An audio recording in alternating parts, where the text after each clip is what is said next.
you know, the father, because he gave my grandmother's grandfather 500 acres of land. Wow. Yeah, in Crawfordville. Dang. What happened to the 500 acres? That's a good They question. took it again. That's a good question. Nah, that's money. He owned a cotton gin. He's like, so he did a lot that was pretty extraordinary. So we're thinking it must have been, you know, something more than slave owner.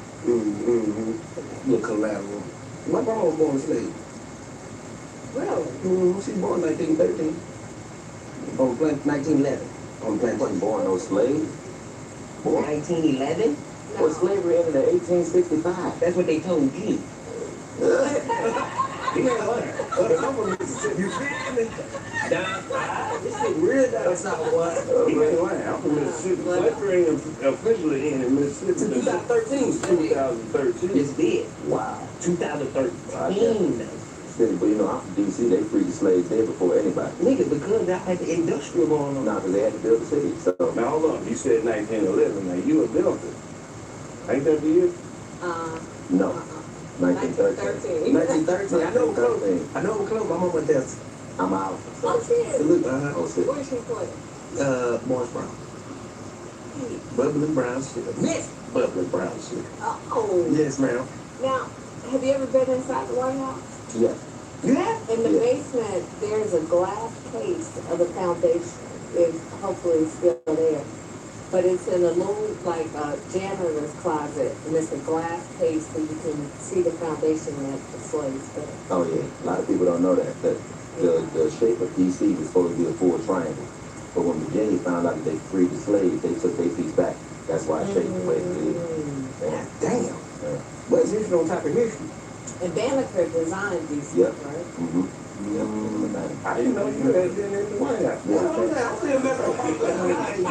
Yeah, twice. I met Bill Clinton when Clinton was president. They did this program. They had Colin Powell had this program called the Red Wagon Program, and they sponsored my school, my middle school, because it was, you know, it was crazy. It was, you know, like Eastside High, the middle school. So they brought him in to kind of restructure everything, and I was always one of the people that they would get to talk for the school, because I always was good at communication. So we went to the White House and met Clinton twice.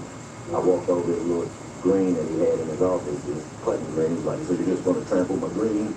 I was like, my bad. Oh, damn. Yeah, but yeah, I've been in there. I don't know if you've been there. You've been there. Yeah, I've been a little bit. You've been in the Oval Office. Yeah, I've been in the Oval Office. Yeah. Boy. You have too. You've been up there working and making it happen. Yes. Yes, I have been. But the real question is about it, because, okay, we're trying to bridge the gap here. Okay, we got it. Oh, we filming? Yeah, we got it.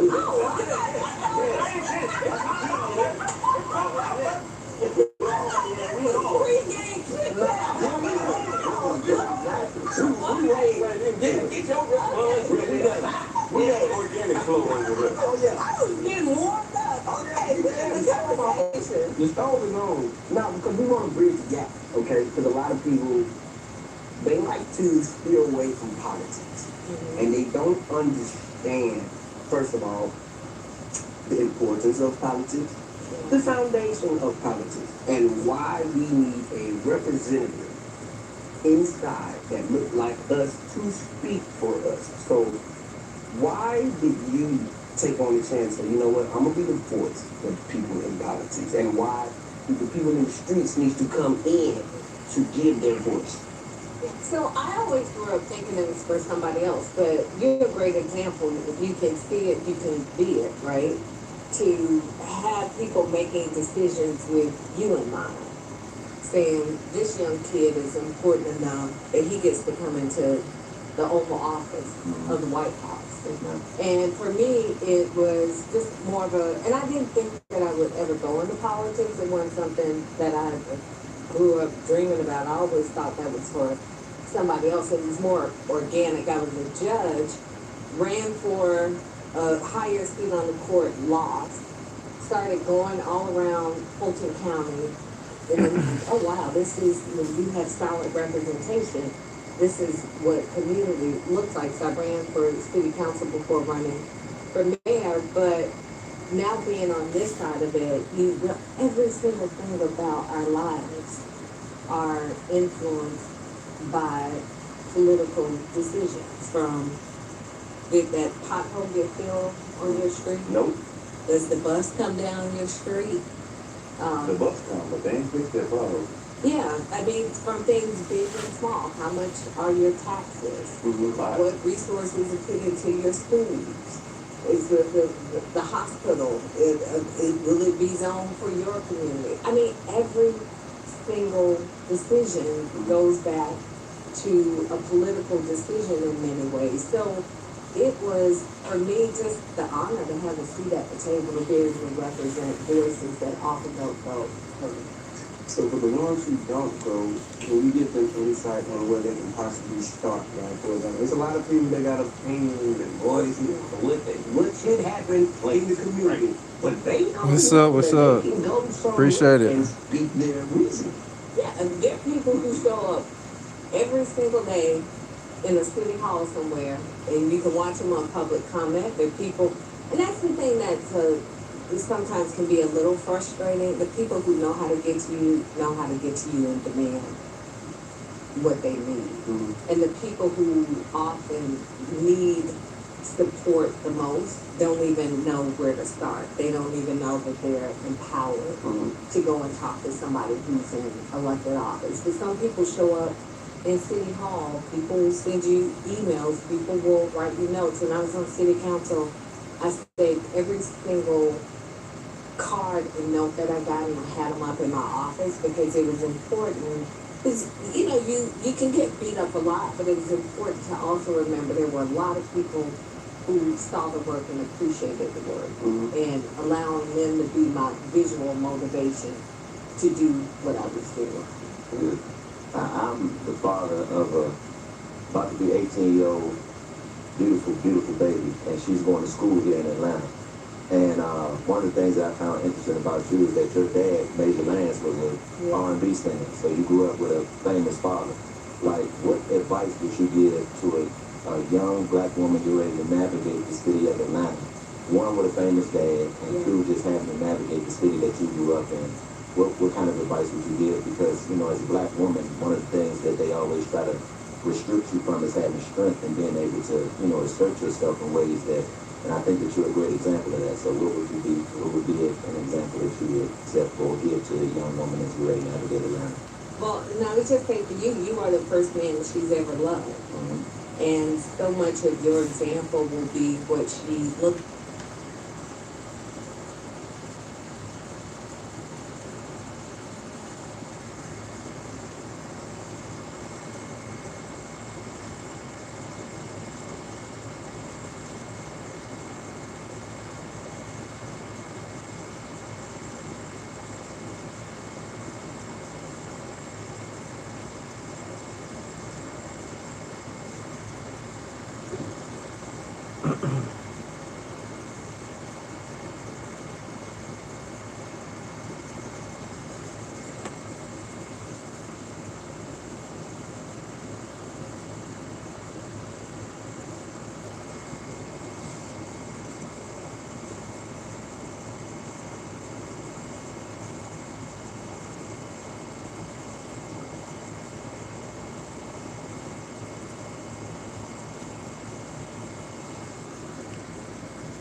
Kiki Toby, I don't know who that is. I gotta look that up.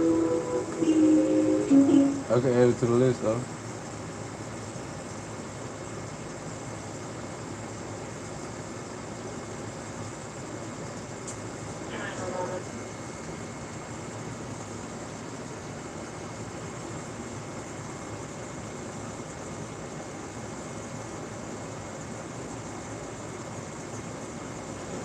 Well, we were out fighting crime.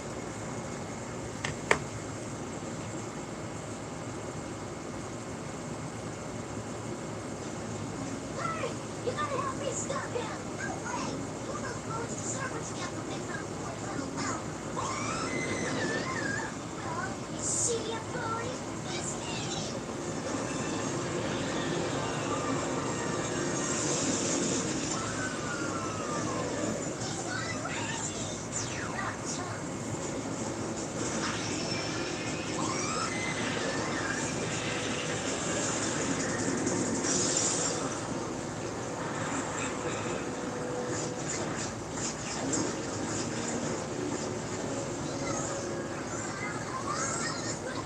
Just apologize in the first place. We're not keeping them all. Keep running.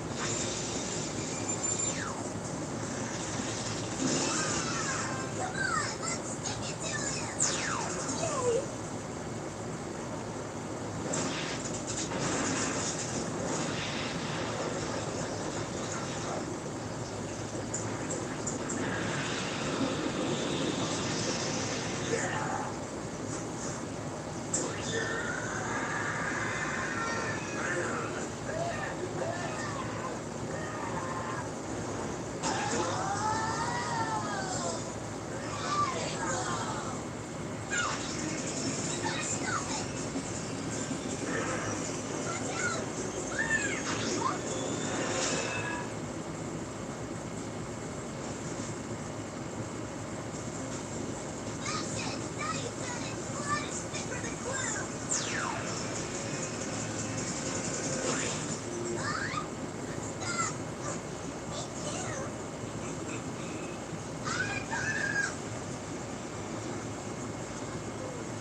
Kindergarten, a school in the sleepy suburb of... No, I'm sorry. Thanks for helping, I wonder. Buttercup, yeah? Yeah. Let's stick together. Oh, Buttercup, we love blue. So once again, the day is saved, thanks to the Powerpuff Girls.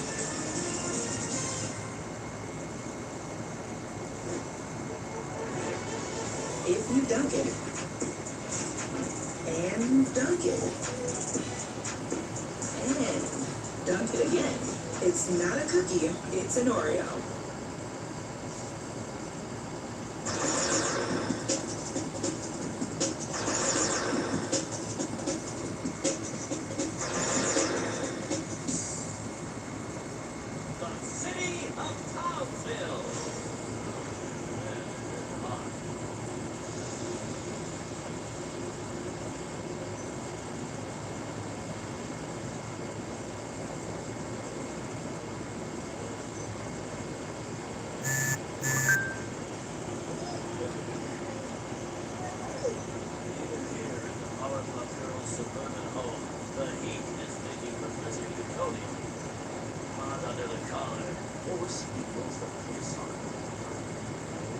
started.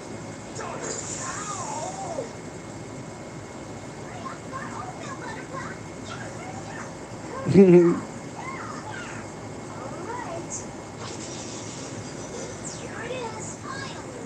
Taking too long.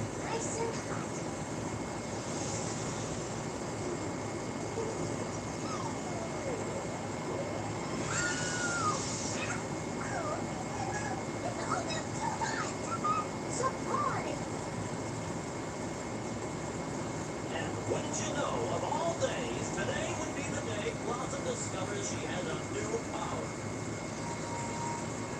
Ice breath.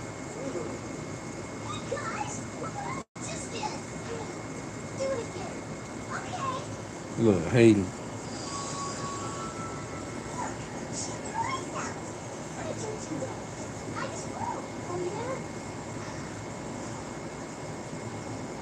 I can't do it.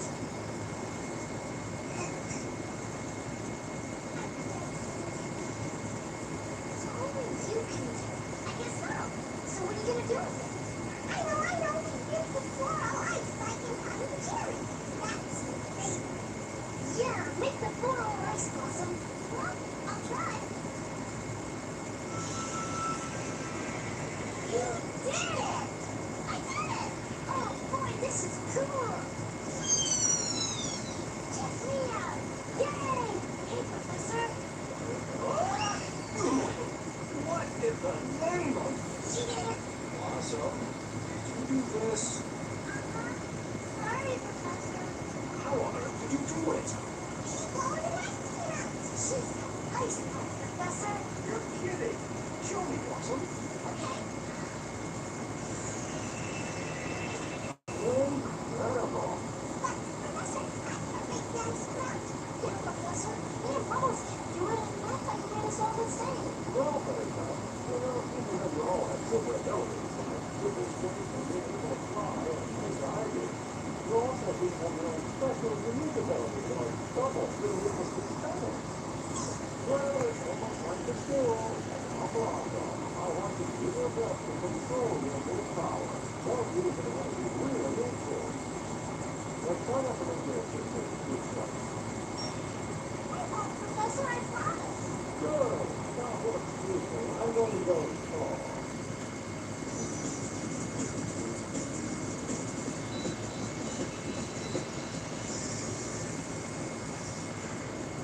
All the days from the air conditioner to what you can. Teacher, I need a drawing. Look, Teddy, I don't care. I'll go fly it. Hey, it's the Buttercup girls. What, Buttercup? Shut up, Bubbles. What, Bubbles? No, not you, niña. Hi, Bubbles. Wilson, how come your teachers are so mean? It's 'cause I have ice powers and they don't. I'm jealous. Yeah. Okay, kids. Listen up. They're coming over to fix the air conditioning, so you kids need to go outside and play. Outside! Outside in this heat wave? Oh, the poor things.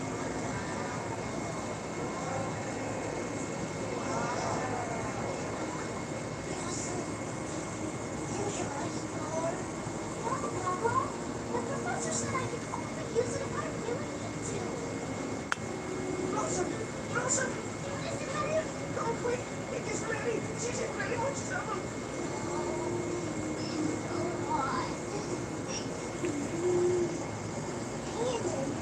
Hi, Mary. Listen, Mary. Professor said not to use my ice breath unless I'm frying. Okay. Awesome. I don't know. Professor said she's not supposed to. Please, Blossom. Sorry, Miss Kitty. I'll have to go back tomorrow. Great. Stupid heat. Oh, it's like walking into an oven. Miss you. Blossom said nothing bad. What are you talking about? Blossom never does anything bad. She's showing off her stupid ice powers are feather-sized powers. The girls don't have ice powers. She does.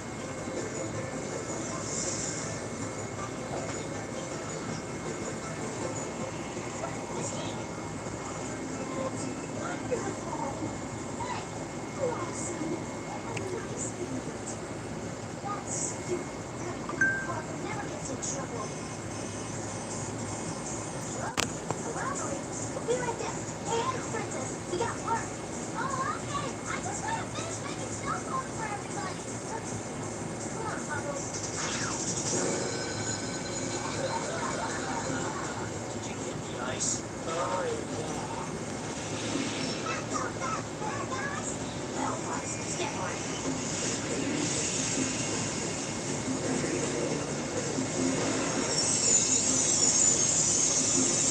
Got him now. Here I am. Did I miss anything? Oh, look. Bad guys. Stand back, bro. Go.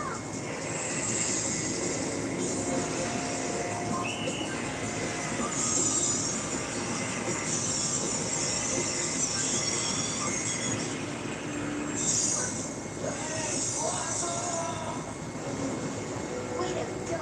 I was coming to you. Awesome. I know. Sorry, Mr. Policeman. Sorry, people downtown. Sorry, Tree. I promise I will never use my ice runners again. Is this me or did things just get a little hotter? Yes, I'm trying to find the source of this goodness gracious great ball of fire. Yes, it's called the sun. Oh, there's another giant ball of fire. And it's heading straight for Brownsville. Come on, Bubbles.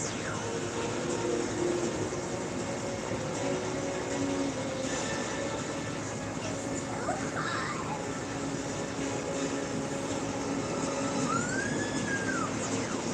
Thanks, Buttercup.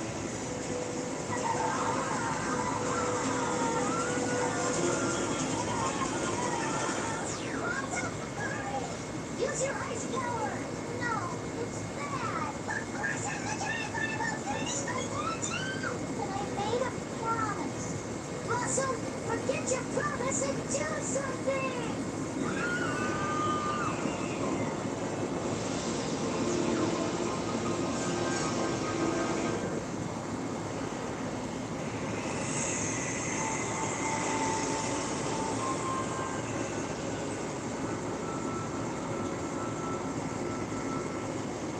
Oh, good. Blossom has stopped the giant fireball. Yes, but not with a giant ice ball.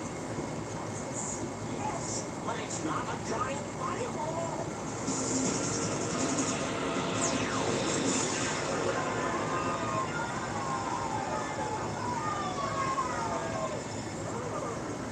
It's so cold. We can really use a giant fireball about now. Wow, Blossom, your ice power is really great. Yeah, it sure was. But I think I just did a lot. And it's all gone? Huh? Well, I guess you're back to just being normal again. Yep. What? Sorry, guys. Oh, Blossom. I still think you're cool. So once again, the day is saved. Thanks to Powerpuff Girls. So long, everybody.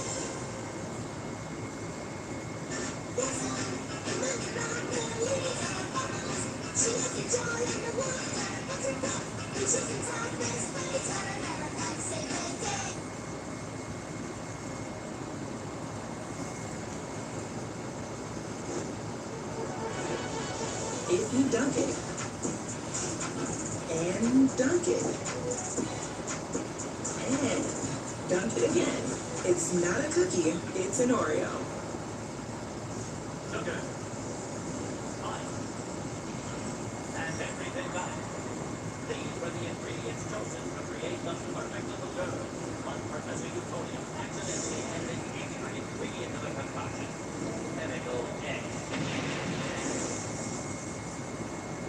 Thus, the Powerpuff Girls were born!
This lady, you got a hard day of cleaning.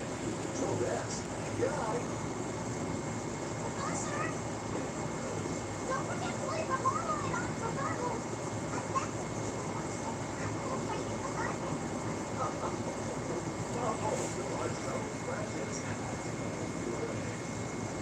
And we're melting the scared. I'm not. All right now. Good night, girls.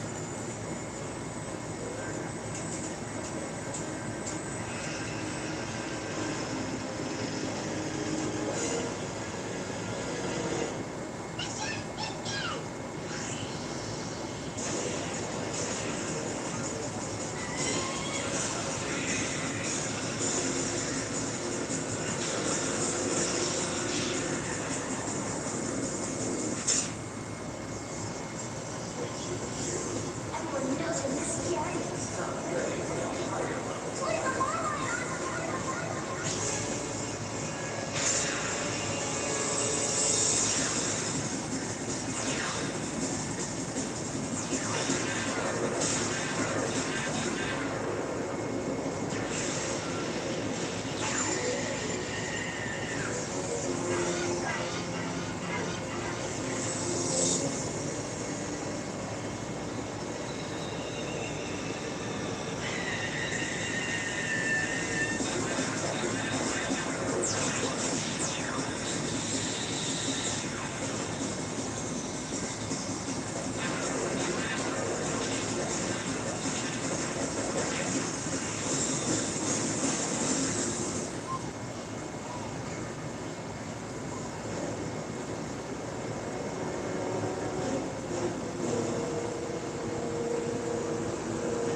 Well, I may be able to talk, but I can't drive. Oh, hi, Bubbles. How are you?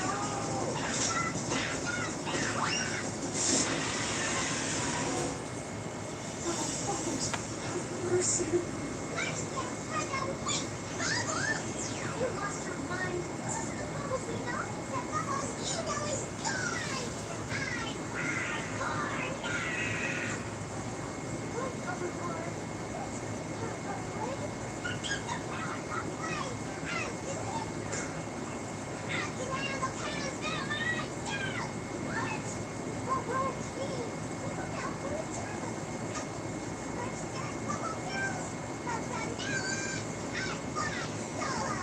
Whoa, sister's doing it for herself.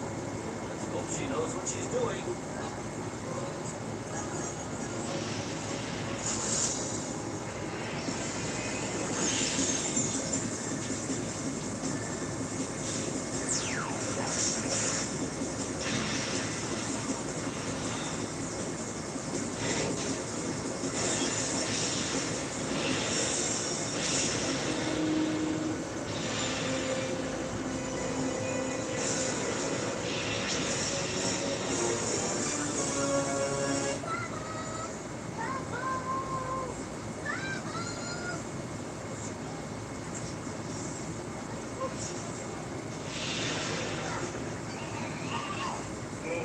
have you, my sweet little bubbles. Nothing can stop my plans to take over the world. I will tell you, my plan set with my legs on, calling you royal, just like a little baby. But in turn, will cause your sisters to come flying to your rescue, for which I am well prepared, as you can see. And with you three to cut us out of the way, no one will be able to stop me.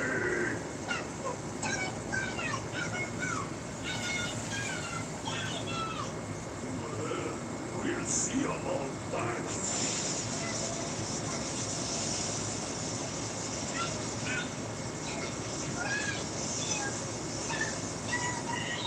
Don't brain. That's it. I had it. No sucking up. I didn't want to do this. That's it.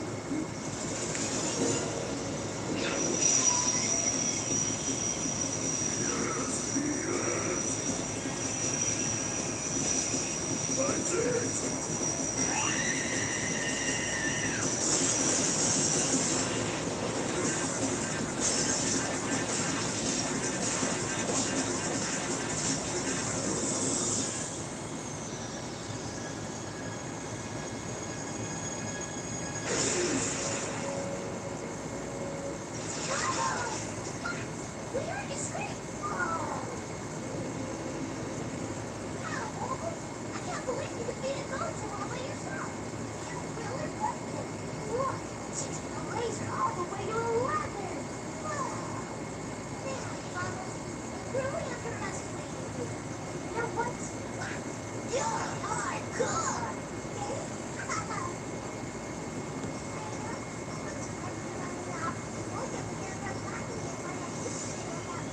Team.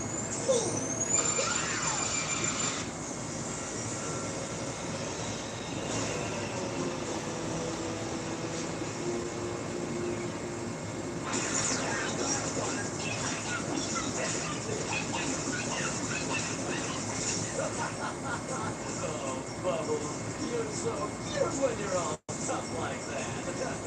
So once again, today is saved thanks to the Powerpuff Girls. Leo's working hard. Pampers is working hard, keeping him dry. Only Pampers Swathers has a keep dry liner to keep his skin drier. Pampers, the #1 brand for sleep. Now fragrance free. If you dunk it, and dunk it, and dunk it again, it's not a cookie, it's an Oreo.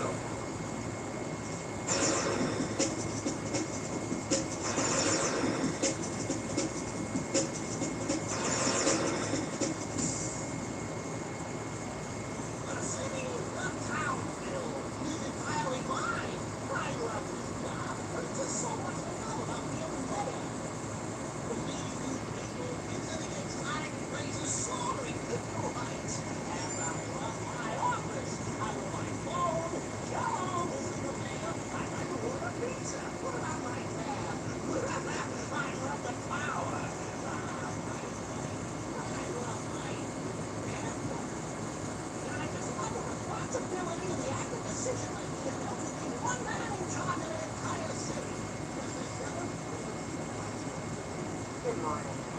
Well, you want the documents? There were those people.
What's so funny?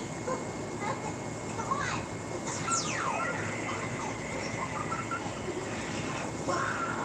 Oh, hi, Blossom. Hey, whatever. You're not mistaken now. They okay, I think. Why, that was some fun I heard. Thank you for saving my life. Although, what was so gosh darn funny? Why were you all gone? Well, you don't want to hear it. It's such a long story. Yeah, long story. I got time. Well, you see, it goes like this. Came out of school.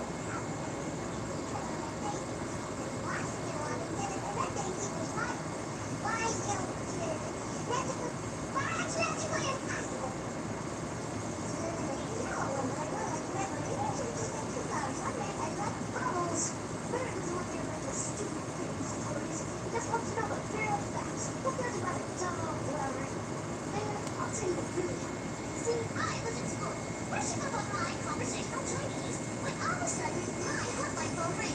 I knew there was trouble, and I had to act fast. I rushed to the phone. Why is everything on the button too? We were there too. Yeah, and I was trying to find it for you.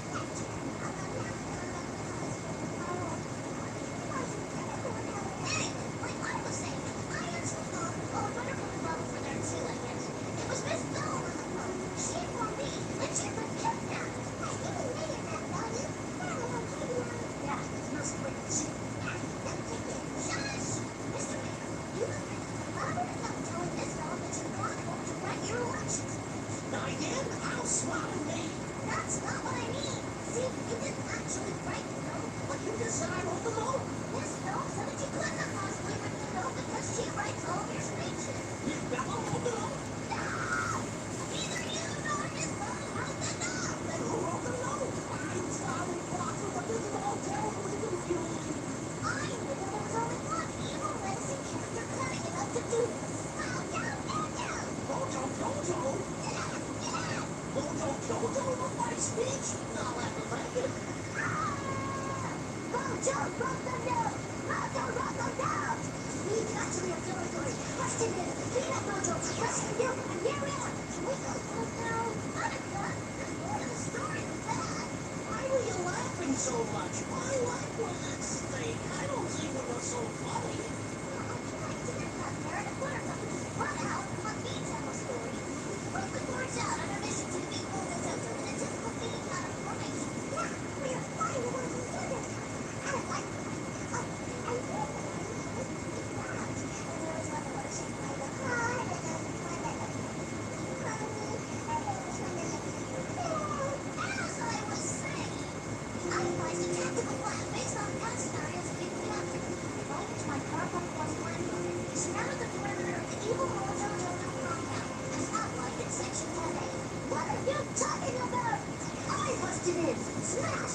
That was Mojo's hard, he said. Not so fast, I said. Mojo said. It was just me and Mojo. He said. And suddenly it was like a giant laser. That boom, he fired. And there was a very big Chinese lamp. It was coming at us. Blossom was coming. Push, smash against the wall. Yeah, what did the first celebration? Oh no, this house boy was deep down. There was deep down out of his ears. But I knew that deep down inside he was too sad. Stop it! Stop it! Stop it! You're not making any sense! The mayor isn't following your stories at all! You would cut out, maybe you would! Yeah! Let me out! Let me out! I'm the best! Stop! I remember everything like it happened yesterday! It happened today! See? This is what I mean! Oh, shut up! You don't even know how fast it's bedtime story! Carl, I just want to know why you were all laughing. Mojo surprised me by deviating from his usual textbook maneuver by deploying its mighty Robo Mojo. Yeah, it was a big machine. Where was the laser machine? It was bigger than any bigger machine. I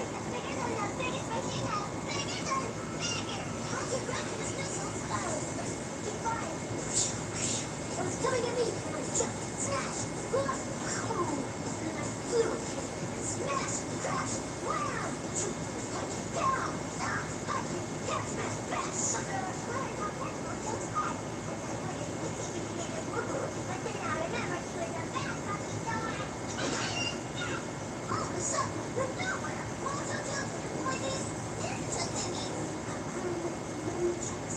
I'm which, it was all kung fu style. Well, I was, you did the attack again. I have a routine. Smash, crash, right in the chisel, and he almost got me. In fact, Mojo Jojo turned around and saw the mind-blowing blow. But as you come up, that's when I knew that it was up to me to save the day. And what about me, huh? Another pretty picture, remember? But what about all the laughing? Now I was really mad. Mojo was gonna get it. Smash, crash, I punched the ice, and I was good one of mine. I know, you. My feet were also pretty good. Yeah, and there were some nuts. I didn't know. I took Mojo into custody in order to keep Buttercup from being caught and locked them in a safe place. And that saved you and brings back you. And then, right, and then you have to say what happened. You're telling the whole story all over again. Girls, that's all hokey dokey, peachy keen, fine and dandy. What's another explain what was so knocked on a folly? Yeah, we gotta go. See you right here. Bye. Why are we laughing? Why are you Looks like Mojo stripped you of even more than your power, but the girls couldn't bear to tell you the naked truth. So once again, the day is saved thanks to the Powerpuff Girls. There, you cheeky devil.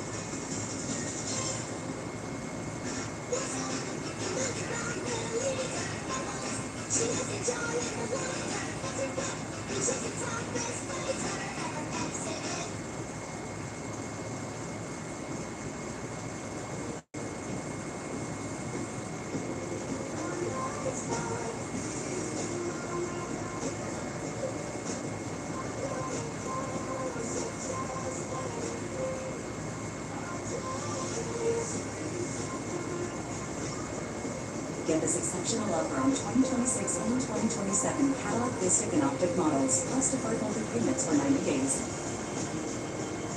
Visit your local Cadillac dealer today. Reese's and Oreo. They're finally combining. Are you happy now? Because your mouth is about to be. Yeah, your taste buds, they're ready to combine. Reese's Oreo. You asked for it. Sugar. Fine. And everything nice. These were the ingredients chosen to create the perfect little girl. But Professor Euphonium accidentally added a favorite ingredient to the concoction. Chemical A. Thus, the Powerpuff Girls were born! Using their ultra superpowers, Blossom, Bubble, and Buttercup have dedicated their lives to fighting crime and the forces of evil!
so funny here? I'm laughing.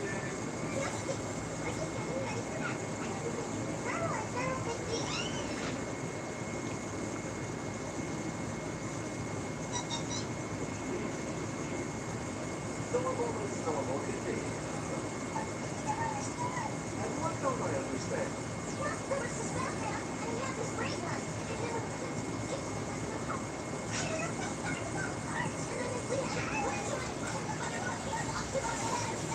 Okay, I understand.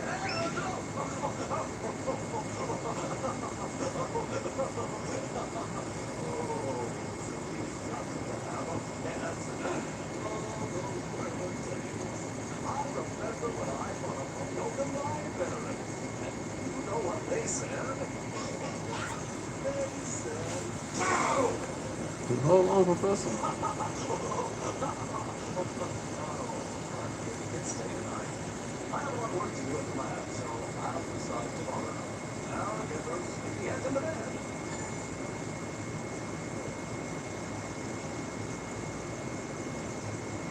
Good night.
Everything that we can believe.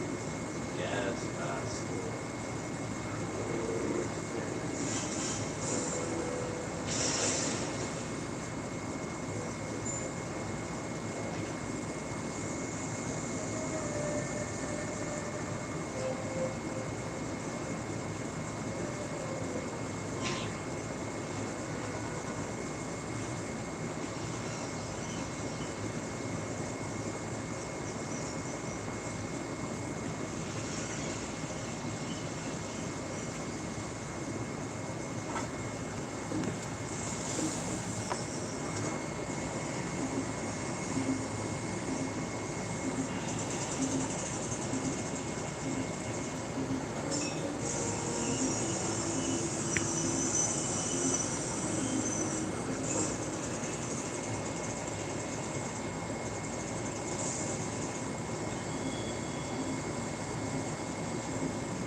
this very moment, a catastrophe is about to befall the city of Townsville. With the cat's eye boats, they have nothing much like a second death, and the distance diameter such as 15 miles, soon the city of town. Be hypnotized and obey the common household feline.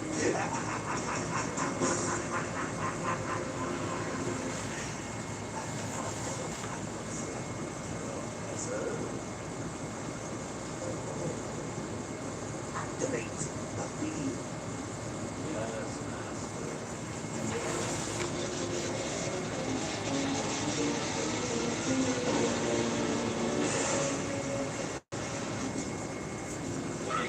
You can't eat my turkey!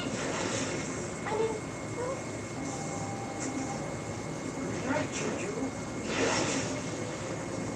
You're a chicken, Ron. Why don't you sleep on night? Down she goes.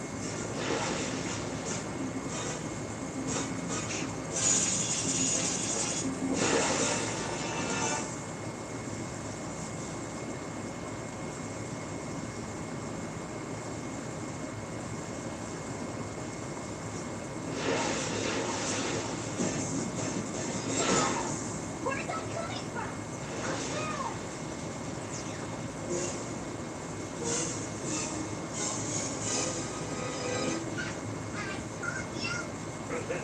Get them.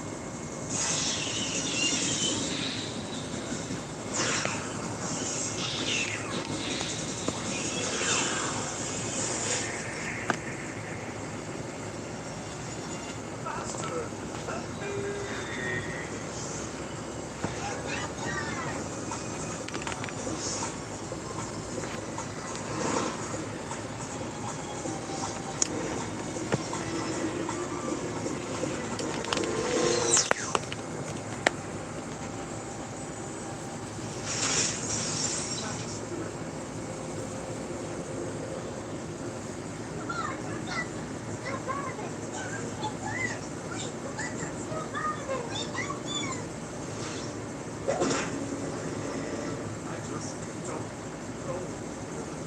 Heck, I am. A girl's I just had the craziest dream. I thought I was hypnotized by a cat. We saw the jewel and I jumped off a building. It's pretty crazy, huh? Let's go home. Hey, no. I'm stuck in a tree. Don't be quiet, bad kitty. If you think the girls are gonna help you, you're barking up the wrong. I mean, you're meowing up the. So, once again, today it's saved. Thanks to our thunder.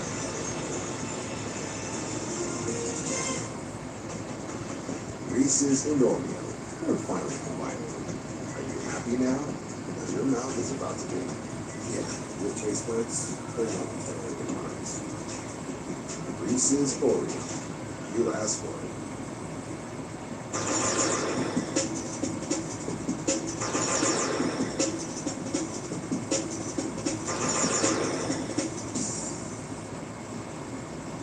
The city of Townsville. I am free. A city of growth and prosperity.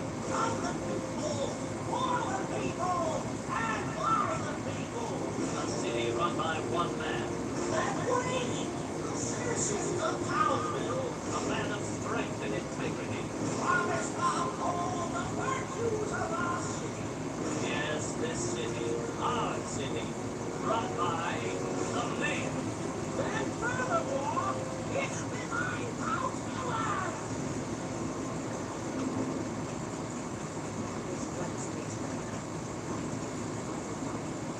No one's running against me. Oh, my dear girl,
Great insight.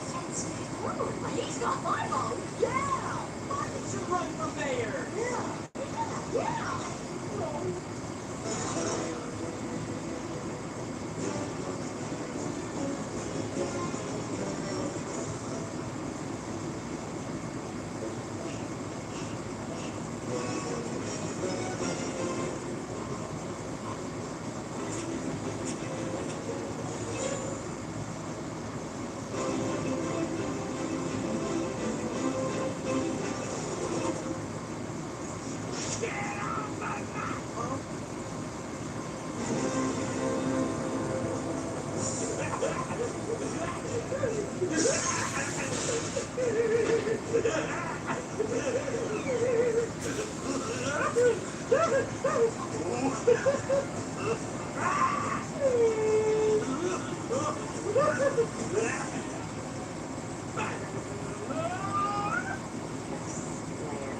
Scoot your burgers on something there, and then take the game direction.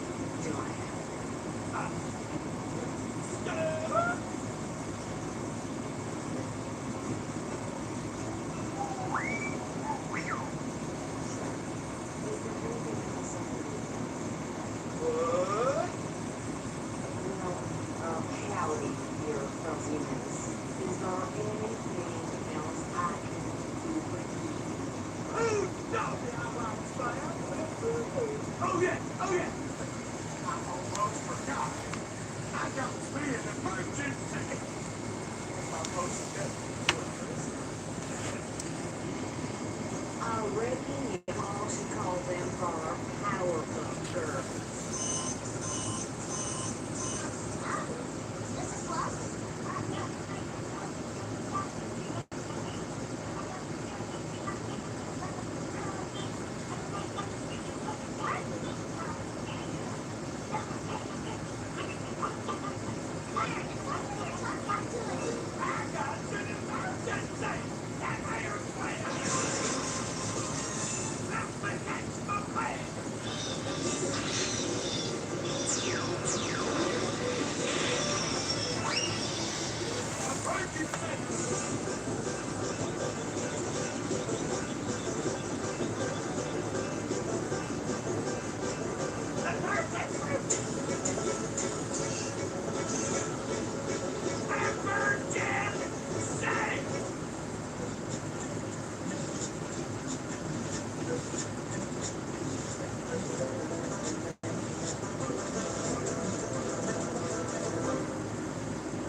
We gotta get a little bit. No, someone who does.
come get your wrestle some more. It's 4 against 1. Oh, all right, fine. Take someone. Oh, well, okay. Professor Antonio. What? What? What's wrong with you? Take my girl, please. No. Get out here, Professor, and show Fuzzy what for.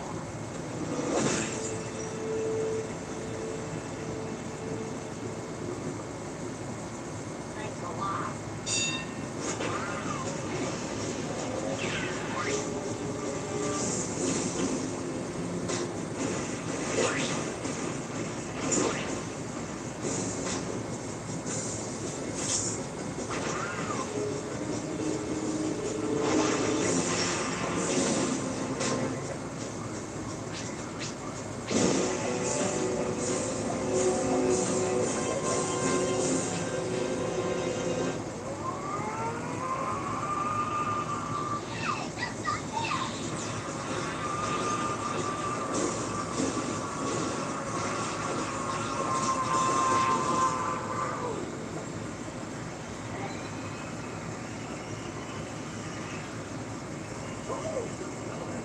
Yes, I don't know where it's right. Well, I'm gonna get back, which means I'm still safe. I'll get your height.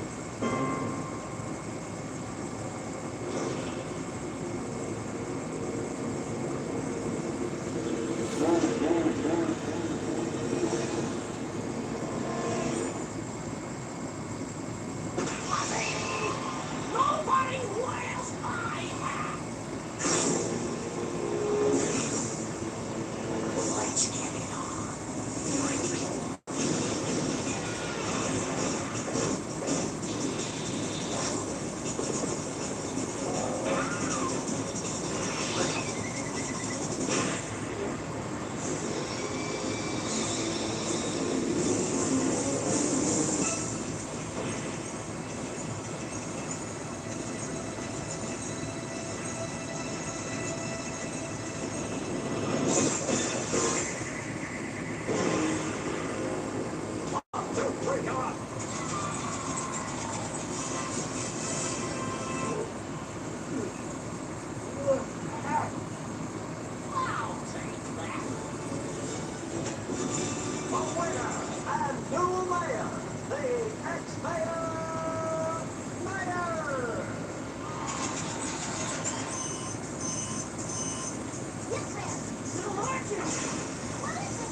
Oh, there. You've always got my vote. And so, once again, the day is saved. Thank you, the Powerpuff Girls. Y'all come back now. Here.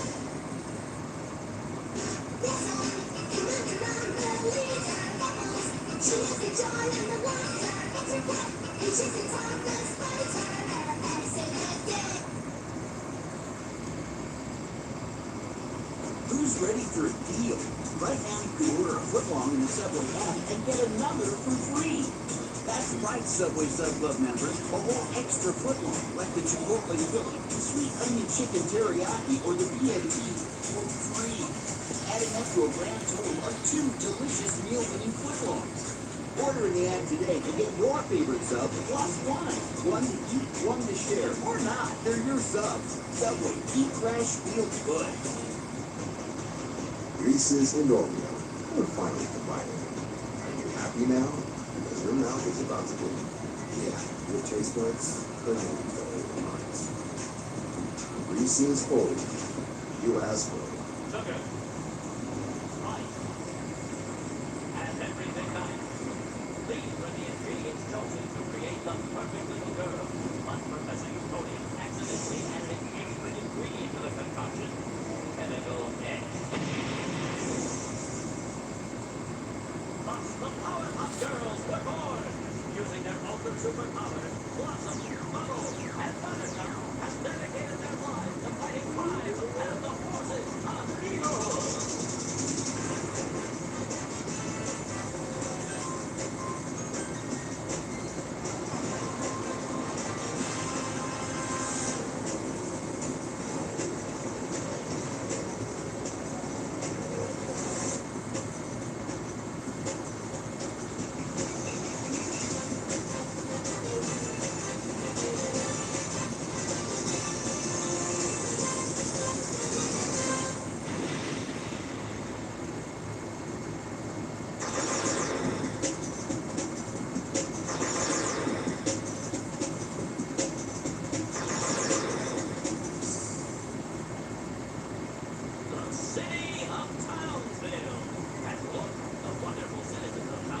To them, Gathering in Colville Park for a day of fun-filled activities. Show me!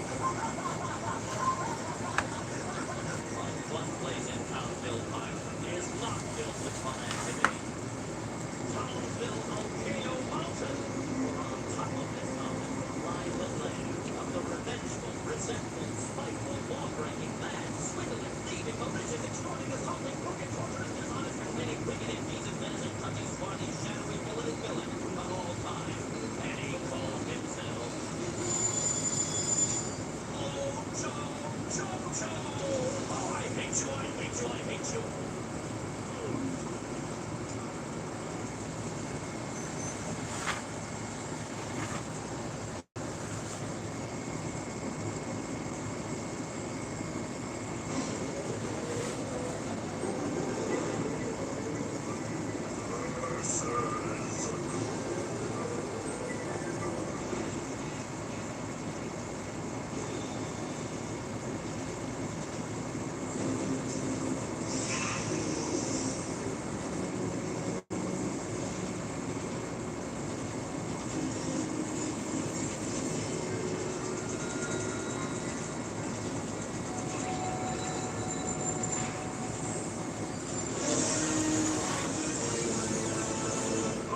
Have some breakfast.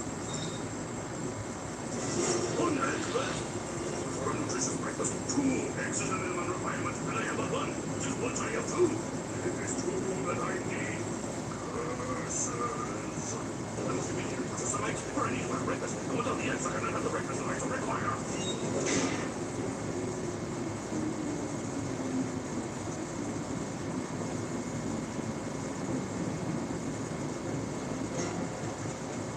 I have forgotten my wallet. Curses.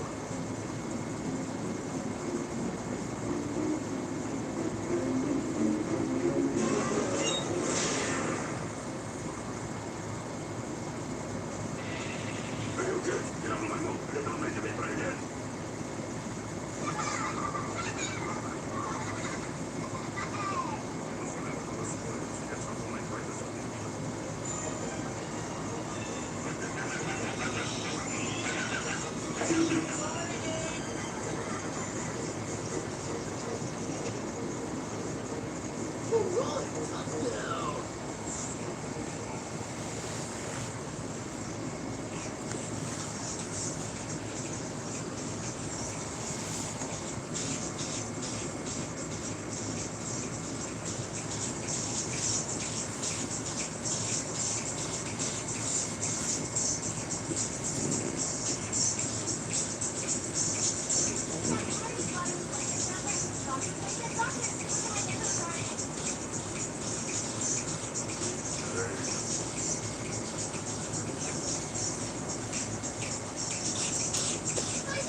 Excuse me, sir, but can you please direct me to the location of where I may locate some pigs, or I would like to purchase them, so that they can travel home with me, and I can eat them today, and maybe tomorrow.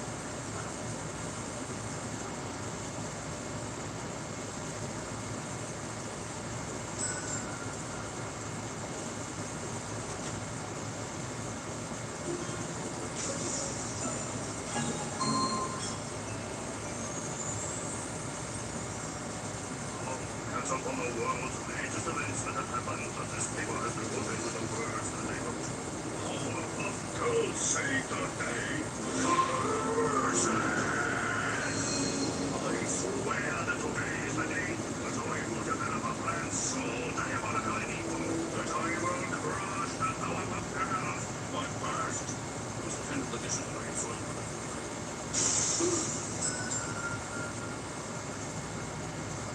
Hey, you rotten drummer. How many times do I have to tell you? The power of gods. You know?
Take that back! Girls, this is no trouble. Please help me, and the blame will return to you your home. Please wait here until I get cookie to hold and give it back to you, so it can be in your possession once more. And do not touch anything. Where did I put that?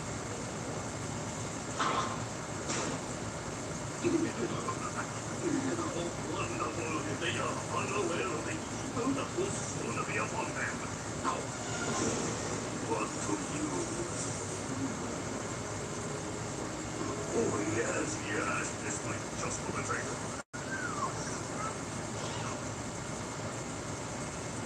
You can't find Ming Dynasty bars. You've taken a very much further than I can hear. Do not touch.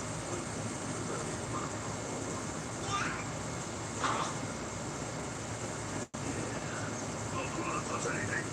It's a truly the object of his not power. Curse on annoying corpus. Where was I? Ah, yes, the Giganto Destructo Power Vapore, the only rage giant enough to destroy the Powerpuff Girls.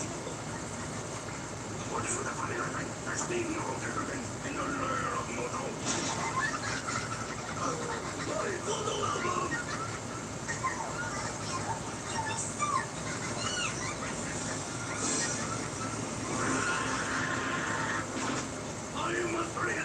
No touching of anything, especially that. Yes, the time has almost come. How to set the coordinates? Wait, where did they go? They are nowhere to be found. Guaranteed blood. Recorded, directed, pre-animated in 1985. A film so unique so that it became an influential legend. Tim and Hubert followed that up with the title From the Orange Doll. So not exactly close to what you expect to get a call from the mouth. So how did this happen? According to Eva, it just started in a backyard barbecue in late 1985.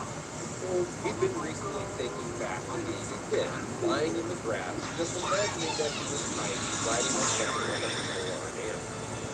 Orbits jumped on this idea, and they started inventing a story about kids spent by their intended dad. By the time they flew home to that January, the whole outline was turned on again. Now here's the detail that actually makes this trip. These four guys didn't want to make a family movie in spite of their kids. They wanted to make it because of their kids. Hornet's own daughter couldn't watch the film. And as the story goes, Eastman himself was stunned when his kids came in from a neighborhood Disney screening and asked, Dad, how can we ever even see any of yours? So Eastman and Hornet called their first draft Teeny Weeny, which went through two more working titles, Grounded and Big Backyard, before landing on the one that was very taken straight from his protecting his wife. And yeah, grammar nerds have literally spent the past 35 years insisting that it should be strength. And Disney's position is essentially, we did that on purpose, and now we know. Here's what I want you to really go on. The scary stuff in this movie is not an accident. You gotta remember that Ford they understood that shooting 4 kids to a quarter-inch tall wasn't just making the backyard look bigger. It turned every tree, every blade of grass into something that could kill them. It's basically like dropping 4 children into a suburban Jurassic Park, on where the dinosaurs are all on the focus of some Vivian's dad to correct them. So they had the concept now, and they even had Disney's interest. And Stuart Gordon was getting ready to collect it himself. And then, right before filming, the man who created the whole thing was suddenly gone. The director that never got to make his movie. You're likely to see this everywhere. Stuart Gordon was fired. That just simply is false. What actually happened is unfortunately sadder and much more human. Gordon developed this idea for years. All of the prep work, the storyboard, the set design, all the way up to the casting. And then, roughly 2 weeks before A shady smart issue. A leg razor? You need to use Beauty Razor too. It's designed for thicker hair and thinner skin. Its anti-irritation barrier helps safeguard your skin from ingrowns and runs. A better cubic shade is here. My and skin, in a my detail way, that he can tell needs. you everything about Hollywood. Gordon said that the only person in the studio who called him well was the same executive whose schedule helped internet. Jeffrey Katzenberg. So this wasn't the fire. It was a man losing the passion project he'd been nurturing for years. Just a few weeks before the finish line, all because his own body was in process. It's free to play. And his fingerprints are all over the finished product. son. Are you going to do The this on storyboard, every the set designs, the tone, the danger. Largely, Gordon and his collaborators. Even Angie was Gordon's fight. When Disney was barging at the directors that they wanted Angie cuddly with big ET eyes, Gordon insisted that it looked like a real man. A little bit frightening at first. Because he knew that his spirit at the start, then they'll sob when it dies at the end. And he was 1,000% correct. Gordon was even gracious afterwards, saying his replacement was faithful to their concept and that it was really our movie. However, he did admit it was a huge disappointment, especially one that became a blockbuster. He kept a story by credit, and a decade later, finally got to direct an episode of the spin-off TV series. So, who is it that Disney called to take over an enormous, effects-heavy production with kids, water, puppets, stop motion on such short notice? Well, they picked a guy who had never directed a feature in his life. Now, before you panic on Disney's behalf, Joe Johnston was not a regular hire. He had an Academy Award for the effects history, upgrade, talk about design and effects artist on the original Star Wars, changed the logo of Empire, and Ready? And it's the #1 movie in the world. Oh, cool. The defining Spider-Man cinematic experience. My love is going to break down. All right, buddy. Now play. all over the finished product. The storyboard, the set designs, the tone, the danger. Largely, Gordon and his collaborators. Even Auntie was Gordon's fight.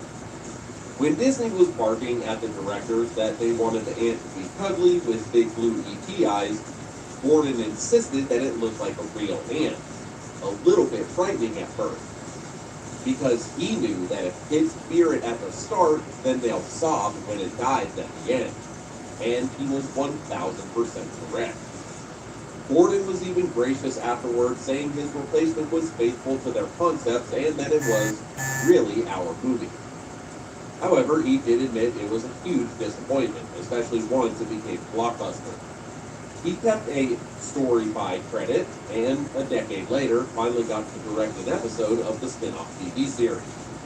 So, who is it that Disney called to take over an enormous, effects-heavy production with kids, water, puppets, stop motion on such short notice?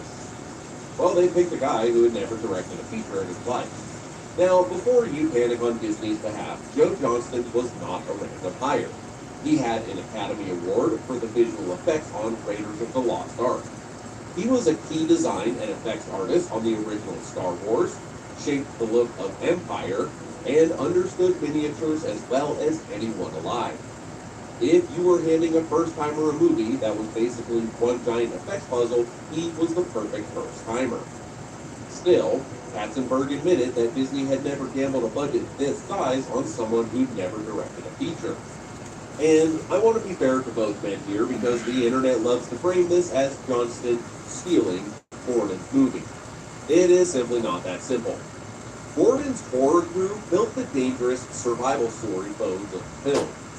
Johnston brought the effects mastery and warm adventure tone that turned it into a crowd pleaser. Usna himself has estimated that the finished film was about 80% the same as what Tim and Gordon had developed. Johnston would later go on to direct The Rocketeer, Jumanji, October Sky, Jurassic Park 3, and eventually Captain America: The First Avenger. Pretty impressive for a guy whose first feature involved shrinking children. However, before he could shrink anyone, Johnston had a bigger fish to fry. How do you build a world where a single blade of grass towers over a human? And we mean, how do you do this years before a computer could just do it for you? Building the backyard from hell. Nowadays, most of this movie would live inside of a computer.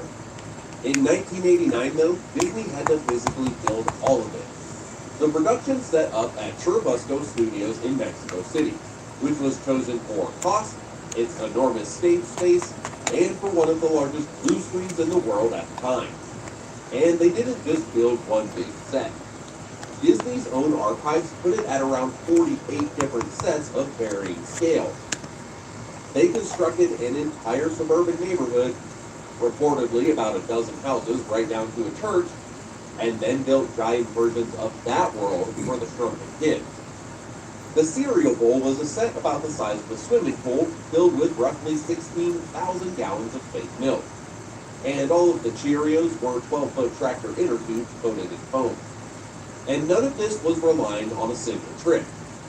Any given shot in this film might combine oversized sets, tiny stand-in figures, full-size actors against giant props, stop motion, mechanical puppets, forced perspective, matte paintings, or even just some old-school optical compositing. Some shots were assembled over 80 separate elements. Yes, 80, like 80, for one shot, by hand. And that neatly segues us to the darker undercurrent of this film. Every one of these gorgeous set pieces is also a death trap. The giant broom is Wayne unknowingly sweeping up his own children. The lawnmower, still one of the most suspenseful scenes in any family film, is Wayne nearly shredding his kid while trying to find him. We think that's the horror DNA that's humming under the sleep Disney lost this film. The threat isn't a monster, it's scale. The safest place in the world becomes deadly the second you're small enough. Now, to the surprise of nobody, building this whole world was all punishingly difficult. The water, the rig, coordinating child actors around massive moving props. And by most credible accounts, this was a hard shoot and thankfully not a disastrous one. The one true crisis was Gordon's departure, which actually halted production while an insurance claim was filed. Everything after was just the ordinary madness of building an impossible world by hand. And at some point, everyone on that stage, surrounded by giant cereal and mechanical bugs and a grown man on stilts, all kind of took a moment to ponder if they were making a Disney movie or the most expensive fever dream in studio history. But all of the effects in the world don't really mean much unless you care about the kids. And the filmmakers were about to hand you an unlikely hero and then take that hero away. But this movie that refused to play it safe. Here are the things that actually make this movie stick with its viewer. Watch how relentlessly this film escalates. The kids get shrunk, and they can't make their parents hear them. They then get thrown in trash. They cross a backyard the size of a continent.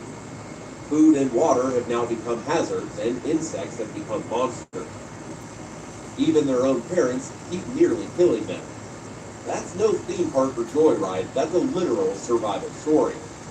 And underneath that is something even better. A family that was already broken before anybody got shrunk. Wayne is so obsessed with his inventions that he's basically a checked-out father and husband. Next door, Big Russ Thompson is a gruff, demanding dad whose son Ron feels like he can never measure up. So when these kids get stranded together, the story isn't just cross the yard. It's these two families being forced to actually see each other for the first time. That's why this movie has the staying power that a pure effects showcase never could have. And we haven't even started to discuss Auntie yet. If you happen to be a child in 1989, you probably know exactly where this is going, and you're already bracing for impact. The character Auntie starts as something that you fear. However, the kids befriend him, and he becomes their ride, their protector. A big, goofy, loyal creature with more personality than some of the humans in the film. The animatronic ant took 5 months to build and needed reportedly anywhere from 7 to 12 technicians to operate. Legs, eyes, head, antenna all at once. For shots of the kids riding him, though, they switched to a separate stop-motion puppet.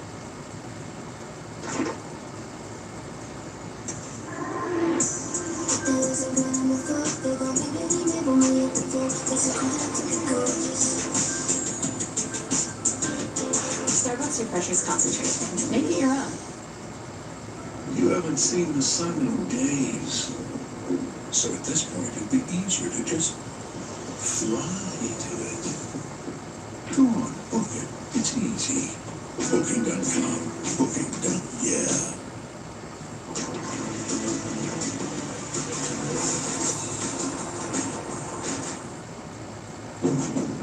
Ready, set, summer. With the Honda Summer. From the most fuel-efficient full-line automaker in America. Visit your local Honda dealer today.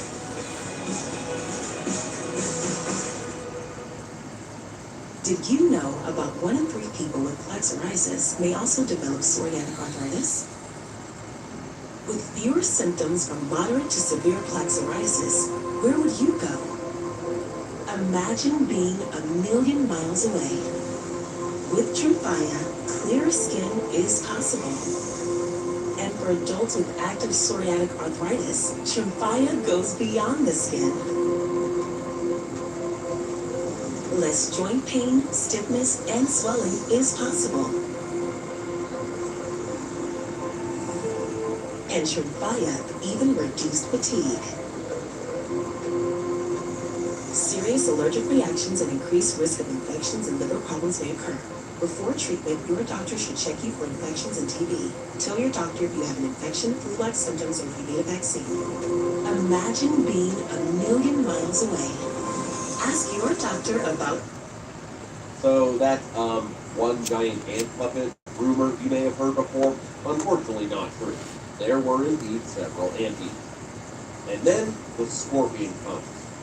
Anti dies defending the children. The scorpion brought to life Drew's gorgeous stop motion from Phil Tippett's legendary team. And an entire generation learned about grief in a movie theater sobbing over a bug they would normally not even acknowledge existing. So why did Auntie have to die? That was Gordon's instinct, the same one that made him insist that the ant looked scary. Usna put it pretty simply. A kid's movie has to have the dark thing also. Before Auntie dies, the danger is thrilling. After, it's real. And it forces Ron, the tough kid, to finally break down. This movie made audiences cry over a bug 9 years before A Bug's Life and Ants. And the death of this character does something kind of sneaky. It convinces you this movie could possibly end badly. You know, like someone actually might not make it home. And that's exactly why one internet rumor about this film still refuses to die even in the big 2026. This rumor that there was a lost, darker ending that is buried. So I, of course, dove nose first into this topic and looked into it quite deeply because I would rather hand you the truth than a good-sounding story. The truth is, there's no evidence of a bleaker ending that was ever filmed or shown to a single audience. Now, in all fairness, the earliest written version of this film does indeed wrap up differently. The dad gets laughed at by his fellow scientists, but then gets vindication when a giant ant strolls up carrying his kids. But that lived on the page in an early draft, never a locked-away reel. A couple of sequences also got cut for time and money reasons, one being a chase where the kids ride a family dog, another being a slingshot gag that was later folded into the cereal bowl scene. But that's all of it. The mythical, dark alternate ending that fans like to talk about is really just old script pages and the sting of Auntie's death, most likely blurred together by decades of retelling. So, the version we got is the Thanksgiving ending. The kids are back to full size. Two families who couldn't stand to see each other are passing dishes around one table. Order is restored, but that shrinking machine is still up in the attic, humming with possibility. And here's the part Disney didn't see coming. This strange little movie was about to become a monster hit from a studio that hardly had any faith in it to begin with. The small movie that became a giant hit. When Disney released this film in June of 1989, they didn't send it out alone. They attached a brand new Roger Rabbit short in front of it titled Tummy Trouble.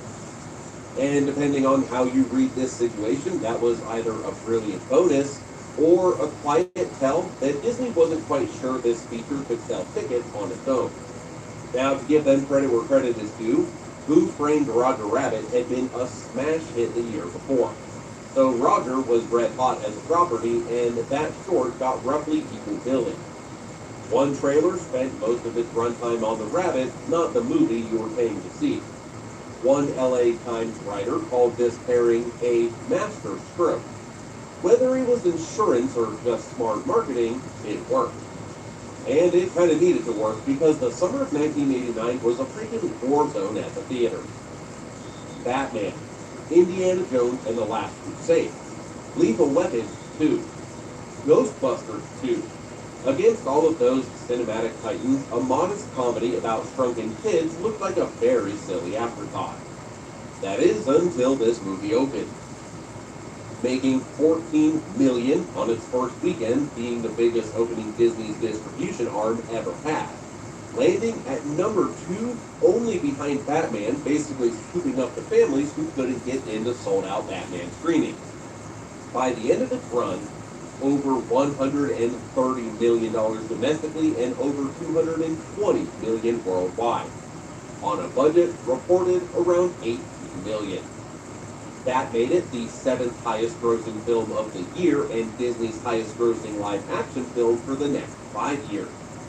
Katzenberg basically admitted that they never saw it coming. Critics were mostly on board, praising the premise, the effects, and Rick Moranis. The most famous dissent coming from Roger Ebert, who found it visually accomplished but bored by its own story. Audiences did not care though. So Disney soon did what they do best when something makes them money. They built a franchise. First, we got Honey, I Blew Up the Kid in 1992. Flipping the premise to a giant toddler stomping through Las Vegas, Moranis back but Johnston gone. Then we got Honey, We Shrunk Ourselves in 1997, which went straight to video. Disney's first live-action direct-to-video feature. There's also a TV series that ran from 1997 to 2000 featuring Peter Scolari as Wayne this time because Moranis had stepped away. Then there was the theme park pieces, a giant backyard playground, and the 4D attraction titled Honey, I Shrunk the Audience. So we have this project that was dreamed up by horror filmmakers that ended up becoming a durable chunk of Disney branding for a whole decade. But then it faded out with each entry drifting further from the original magic. Gordon's premise, Johnston's direction, Moranis' performance. For years, Wayne Szalinski seemed gone for good. That is until a few decades later, Disney tried to bring Wayne back. The comeback, that shrank away. Of everybody tied to this movie, Rick Moranis became the movie's part. Wayne could have easily been an annoying mad scientist. Instead, Moranis made the character nervous, obsessive, guilty. Very believable as a dad who realized too late that he'd been paying more attention to his machines than his own children. Now, if you have any idea who Rick Moranis is or any of his successes, then you probably know what comes next in his career. After an impressive run to include Ghostbusters, Spaceballs, and Parenthood, Moranis stepped back from acting. And I want to be careful and respectful here because this story oftentimes gets flattened out online. Rick Moranis' wife, Anne, died of cancer in 1991, and he chose to step away to raise their 2 children as a single father. That is the entire story. Moranis did not, as the internet likes to say, get rejected by Hollywood or banished in disgrace for some reason. He didn't even formally retire. He just got selected, making a deliberate choice to prioritize his family. And that's exactly why fans got so emotional when he did agree to come back. Because Moranis did agree. The project was called Shrunk. Here's the plan. Josh Gad as a grown-up Nick Shalinsky. Wayne's son, now following in his father's inventor footsteps and presumably shrinking his own kid. Rick Moranis returning as Wayne. And Joe Johnston, the guy who launched his career on the first film, back to directing. Not a cynical reboot.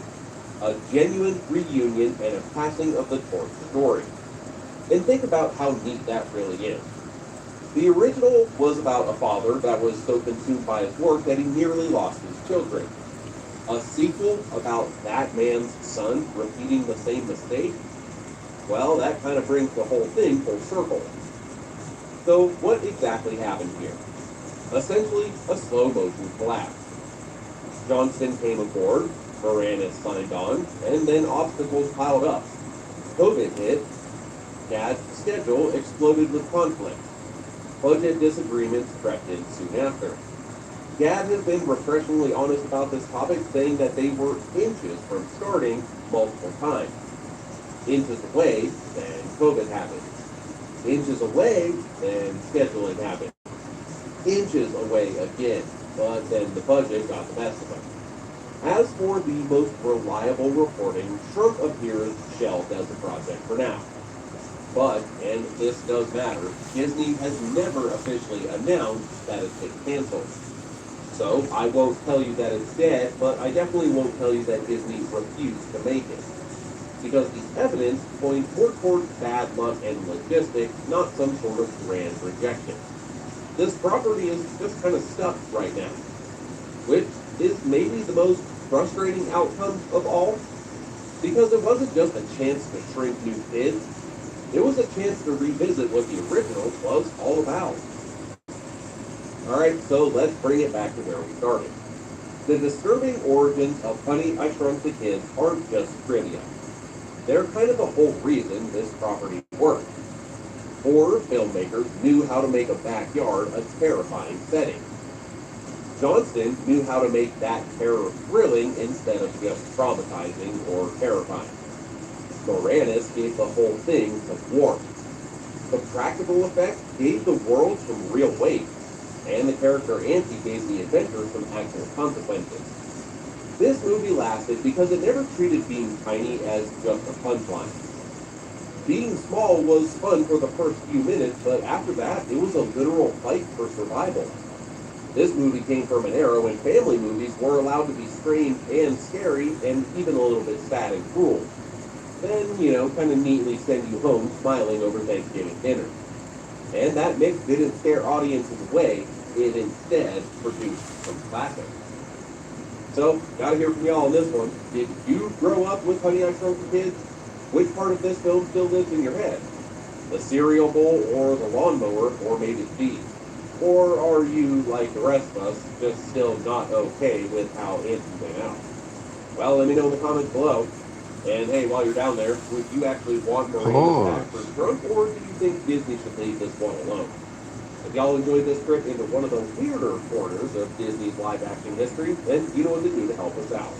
Hit the like button, subscribe to our channel if you haven't already, and hit the notification bell so you don't miss the next story from the movies and the shows that raise us all.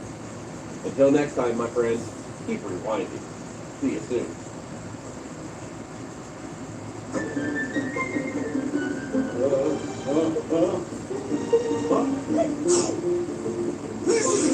Yeah. Adrenaline flush? It's like a sneeze, sending thousands of germs across your bathroom. Ew. Good thing adding Lysol disinfectant spray is 3 times more effective at stopping the spread of germs. Picture this. It's a Saturday night in 1992. You've already survived Clarissa, powered through Roundhouse, and made it to the far side of Ren and Stimpy. Now it's 9:30 p.m. and the house is dark. And Nickelodeon is about to show you something that will live in your nightmares for the next 30 years. A rowboat drifts across some foggy black water. A rusty swing set creaks in an empty yard. A clown doll stares from a shadowy attic. And then a question floats across the screen. Are you afraid of the dark? You were, and you totally loved it. Between 1992 and 1996, Are You Afraid of the Dark did something that almost no children's show had dared to do before. This show treated kids like they could handle some actual fear, actual monsters, actual darkness, actual endings where the good guys didn't always win. It was the scariest thing on television aimed at children. And the wildest part? The creators thought that they were making something relatively tame. Well, they were wrong, and today we're going to talk about exactly how wrong they were. Let's now get into that. The show Nickelodeon almost threw in the trash. The origin story of Are You Afraid of the Dark starts with a rejection, and a stroke of luck that almost sounds like one of the show's own twists. During the late 1980s, DJ McHale and Ned Kendall teamed up to develop something original. Their first concept was a more traditional setup. Stories told by a host, almost like classic fairy tales around the fireplace. But it wasn't quite working. It wasn't scary enough. So McHale then went back to a simpler question. What actually scared him as a kid? That answer is what changed everything. The fireplace became a campfire. The storyteller became a group of teenagers. And suddenly, it wasn't just stories. It was kids sharing nightmares. Around 1990, they brought a short treatment to Nickelodeon, and it got rejected. The network wasn't convinced that horror for kids would work. So they left it behind and then moved on. But about a year later, something unexpected would happen. Nickelodeon had just hired a new development executive named Jay Mulvaney, who started digging through old project files. And Mulvaney found this abandoned concept. He pushed internally to revisit this concept. So, when McHale and Kendall came back to pitch something completely different, the network surprised them. What about that scary story idea? McHale later credited Mulvaney as the person who essentially pulled the show out of the scrap heap. As for the title, that came from something much older, and much stranger. McHale said that he was deeply unsettled as a child by a Dr. Seuss story called What Was I Scared Of?, about a pair of pale green ants walking around with nobody inside of them. That eerie and simple question stuck with him. Are you afraid of the dark? It was perfect. The Canadian secret that made it all possible.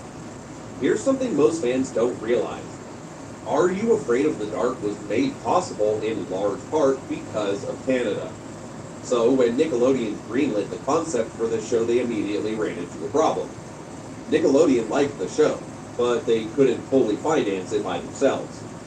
The solution came through a partnership with Chinar Films, a Montreal-based studio that had become a major force in children's TV. And through that partnership, the production team qualified for Canadian tax incentives, which offered significant rebates on local labor, along with a favorable exchange rate that made the show even more affordable. But there was, of course, a catch. To qualify, the production had to be Canadian. That meant a largely Canadian cast, a Canadian crew, and filming to be done in or around Montreal. All those forests that you remember, those were not a set. Those were 100% real. Episodes were shot in wooded areas around Quebec, giving the show a texture that felt different from anything else on Nickelodeon at the time. Darker, colder, a lot more real. The campfire scenes, though, those ones were actually pure illusion, filmed on a soundstage, carefully lit to feel like the middle of the woods. The flickering firelight, the shadows, it was all engineered. Even the famous midnight dusk was just a simple practical effect. And yet, somehow, it worked. Because Montreal gave the show something that you could not fake. The architecture, those trees, that subtle feeling that something wasn't quite right. An atmosphere that made the stories feel real, even when they weren't. The Midnight Society, TV's greatest framing device. Are You Afraid of the Dark's secret weapon wasn't any single monster or any single episode. It was the Midnight Society. DJ McHale built the concept in the spirit of classic anthology shows like The Twilight Zone, but with his own twist.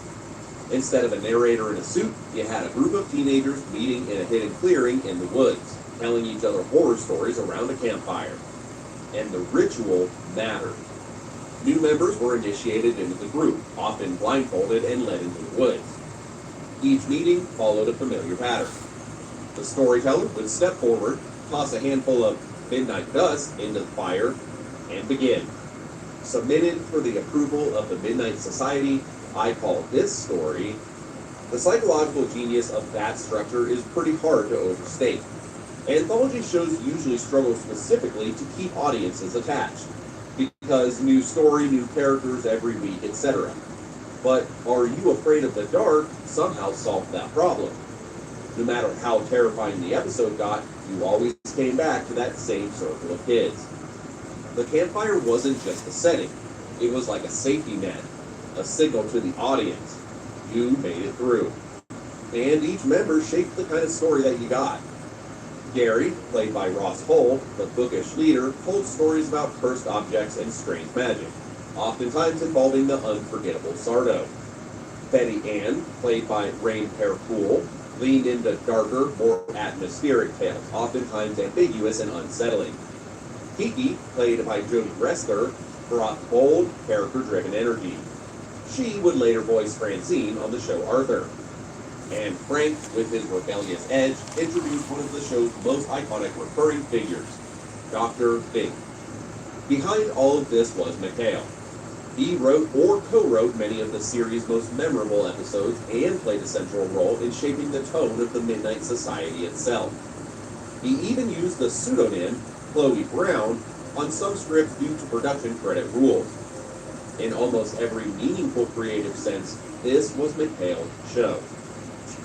The episode. Now, let's talk about what actually made this show so memorable.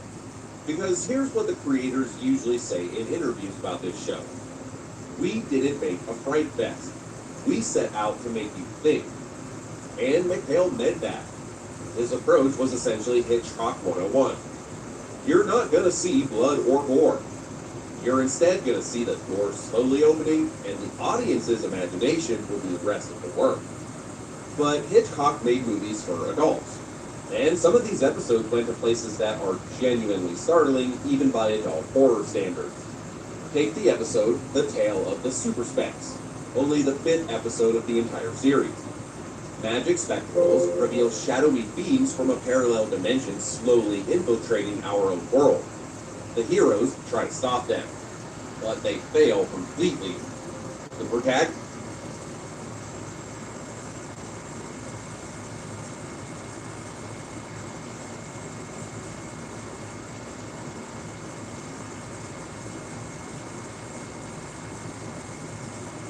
A video?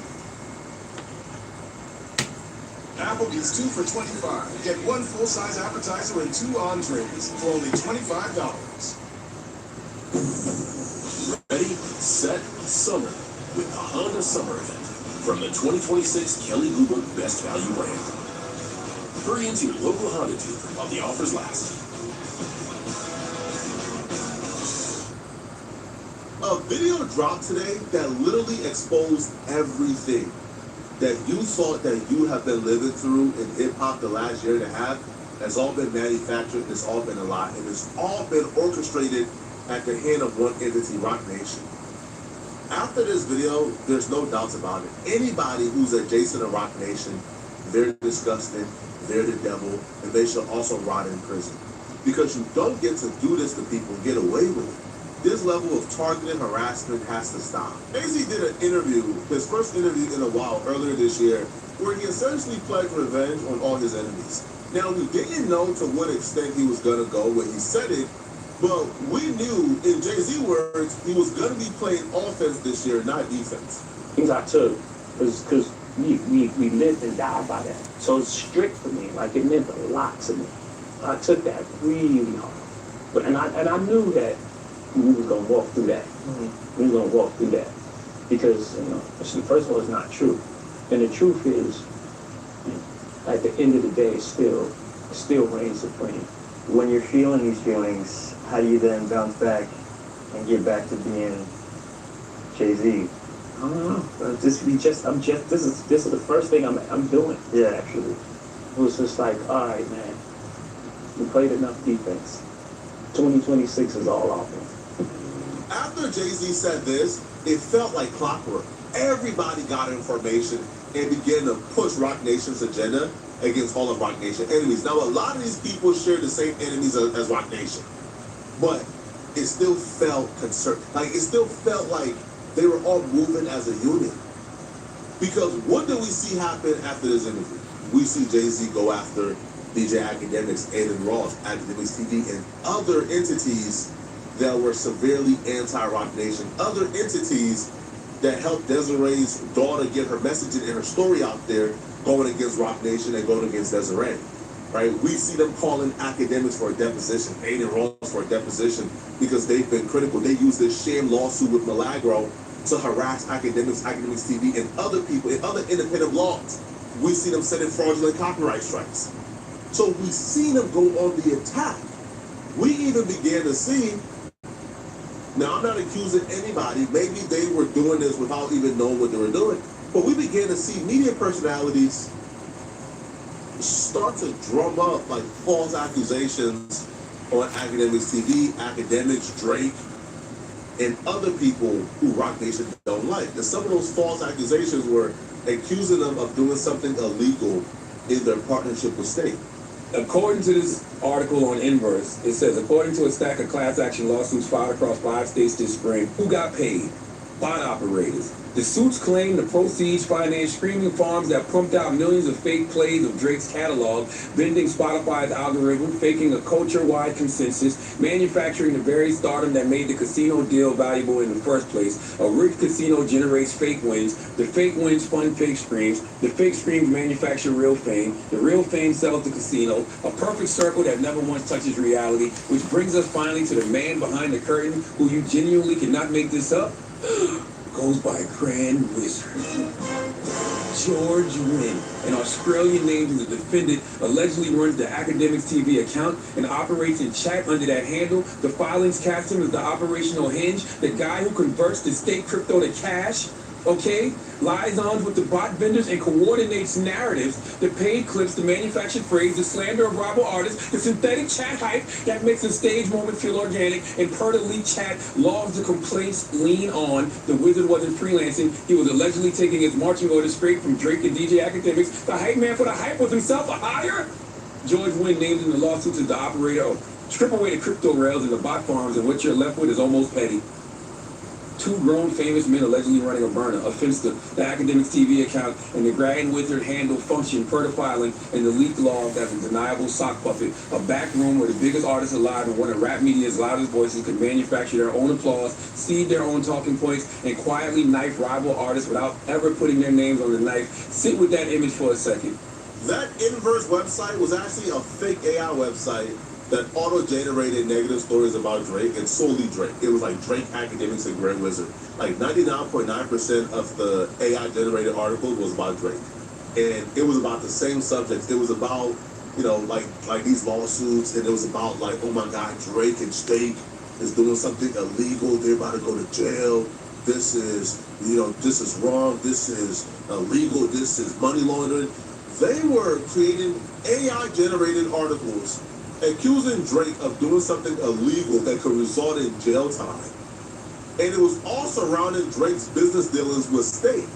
So these folks created a fake website, seeded defamation via articles about Drake, and then they covered their own defamation articles as if it was legitimate. Again, let me slow it down for you, okay?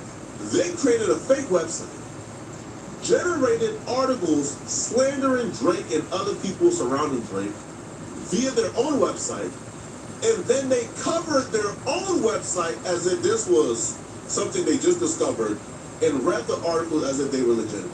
State was getting sued all through 2025 by multiple states through multiple lawsuits, and Drake's name never came up once. And then something changed, and just watch the timeline. On October 9th, 2025, Drake's lawsuit against UMG got thrown out. 18 days later, he's suddenly named in a state lawsuit in Missouri. 2 days after that, New Mexico.